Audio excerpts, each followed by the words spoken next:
In this video, I'm going to explain 3 amateur mistakes not to make when you're on your weight loss journey. And these are mistakes that I've made repeatedly in the beginning. And then when I didn't make them, I'm like, oh shit, is this easy?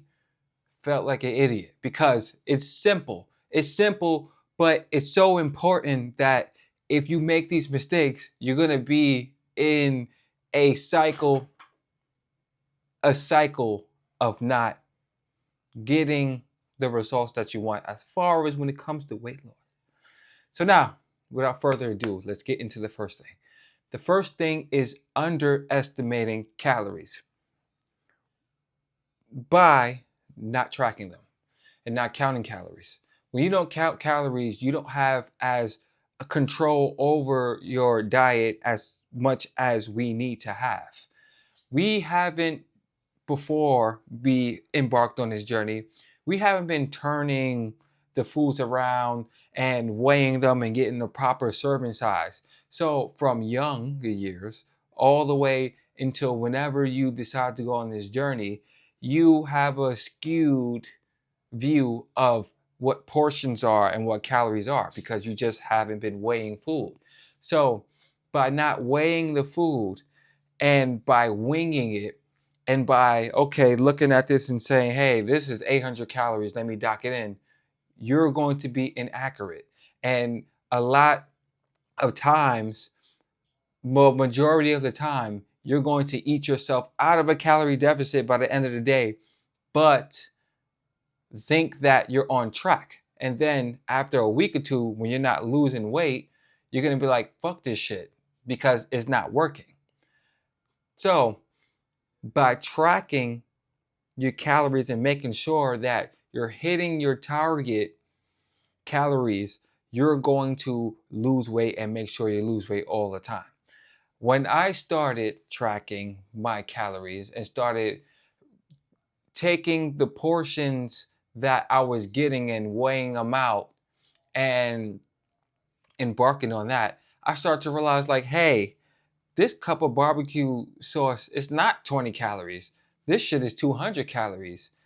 That the gallon or all of that oil that I was using wasn't 100 calories. That was like 500 calories. You know, when you pour the oil, then it starts making that bloop, bloop, bloop, bloop. That's how you know you fucked up. I was doing shit like that, thinking that the oil was just 100 calories, not really weighing things out. And then I started to realize like how just little amounts of sauces here and putting shit in butter here was just eating myself out a calorie deficit. So start tracking your calories to get a hold of your diet. The next thing is overestimating calories out, meaning overestimating the amount of calories we burn. In the beginning, I was thinking, I'm in the gym 10 minutes and I burn 500 calories. Of course, I'm being dramatic. And come to find out, I'm not burning as many as I thought. I'm only burning like 100 calories, 200 calories, you know? And then I'm using fitness trackers by the end of the workout, and it says one thing, and not knowing that these trackers are 30% off what they tell me. And once I started to really, really work out and push myself and started to pay attention to how much weight I was losing, I started to understand how much effort I put out to how much calorie I burn. And this comes with practice, and this comes with just paying attention to how your weight moves over the course of days or weeks. So because nobody really knows how much calories you actually burn. Nobody really knows that number, but by just paying attention to how much effort that you're putting out within these gym sessions and over the course of weeks, how much weight you're losing, you'll get a pretty good idea of how much effort you need to put in to get the type of results that you want. So by just paying attention, you'll understand how much effort you need to put in. Now, the last thing is the most trickiest one. It's the most trickiest one, and it's a trap that we all fell in at some point in time. And that is a cheat meal, a serious big cheat meal. Now, let's say that from Monday to Saturday, you burned 2,000 calories, right? Now, a pound of fat is 3,500 calories. So when you burn 3,500 calories, you burn a pound of fat off. You know that. That's basic math. So you're 1,500 calories away on Saturday.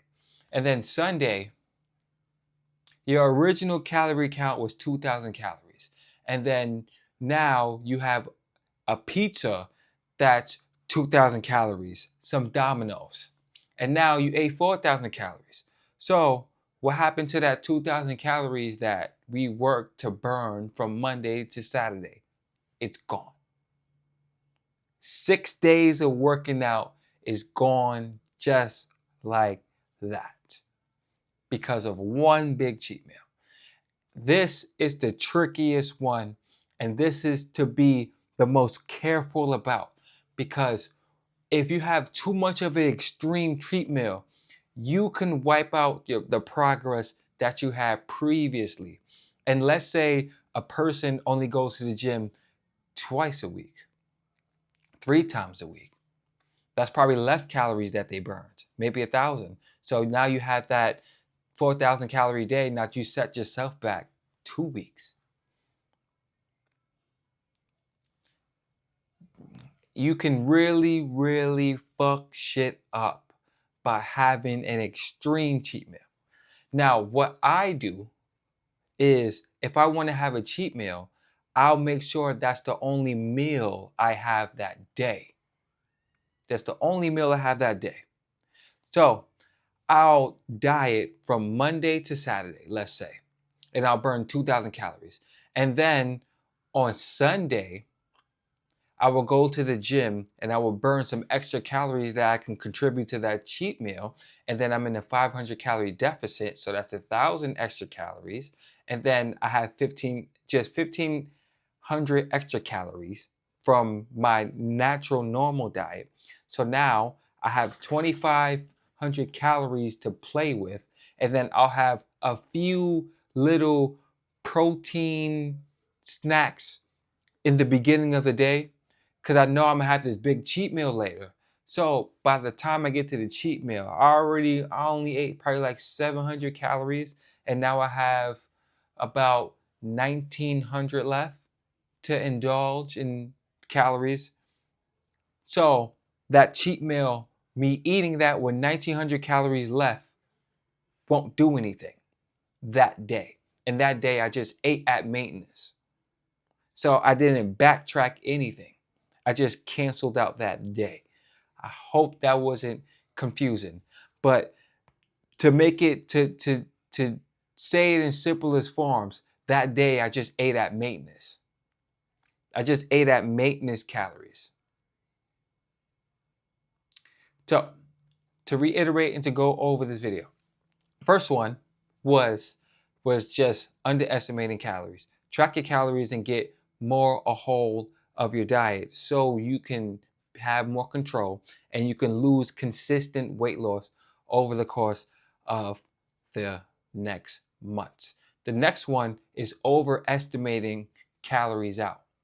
Pay attention to how much calories you're burning in the gym and how hard you're going to the gym, and pay attention to the scale. And if the scale is going down, that tells you you're in the right range of from time that you're spending in the gym and the intensity that you're spending in the gym that is contributing to your weight loss over the course of time.